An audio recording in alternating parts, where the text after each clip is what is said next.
පූර්ණ මොකද හිටියේ මං වාගෙන හිතේ ඉන්නකොට මට කවියක් මතක් වුණා. ඒ පාර කවියටත් දැස්සද? අනේ අපරාධේ කවියත් ඉවරයිද? එහෙම කවි උමනාවේ ලියන්න බෑ. හදවතේ පිරিলা පිටාර ගන්න අදහස් තමයි පිටතට ඇවිල්ලා කවි වෙලා ලියවෙන්නේ. මොනවාද අපේ වාගේ හිතේ පිරিলা ඉතිරිලා පිටාර ගන්න බහුබූත අදහස්? බහුබූත නෙවෙයි ප්‍රේමණීය. මම අර හම්බුනාම කියන්නම්. අනේ එපා. ඕව ඇහුවොතින් එහෙම මගේ පාඩනුත් අරදි.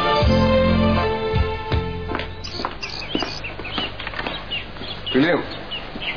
ශියාවතී වේ පැනලා යනවා තමුන් දැක්කේ නෑනේ. නෑමයි රෝඩ්. මං හීනයක් දැක්කා. මගේ මැරිච්ච රොසලින් තාප්පෙන් පයින් ඉඳගෙන. මේ විකාර කතා කරන්න එපා. ගේ හොඳට බලා ගන්නවා. ලොකු බේබි එනකම් පොඩි බේබි විතරයි ගෙදර ඉන්නේ. මට මගේ පණ එපා මයි ලෝඩ්.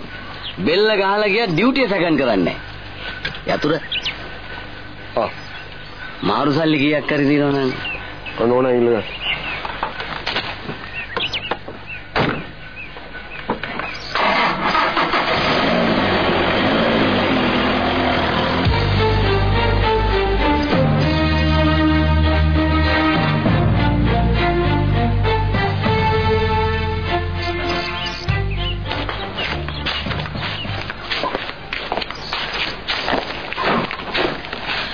විලියම් බේබි හොඳට බලා ගන්න ඕන. හොඳයි මැඩම්.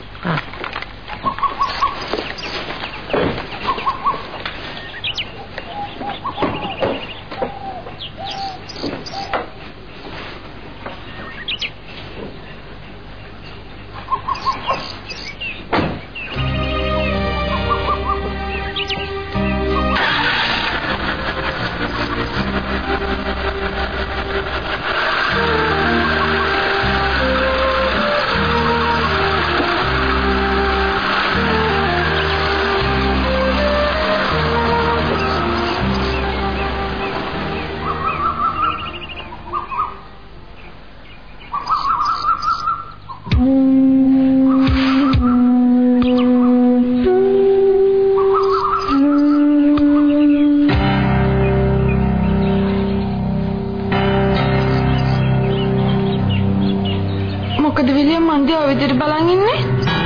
මට බයත් හිතෙනවා. බේබි බය වෙන්නේ මොකටද ඉඳගෙන? දරු පවුලක් නැති වුණාට මට තේරෙනවා දරුවන්ගේ වටිනාකම ඉඳගෙන. ඇතුළට යන්න ගේ ඇතුළට යන්න.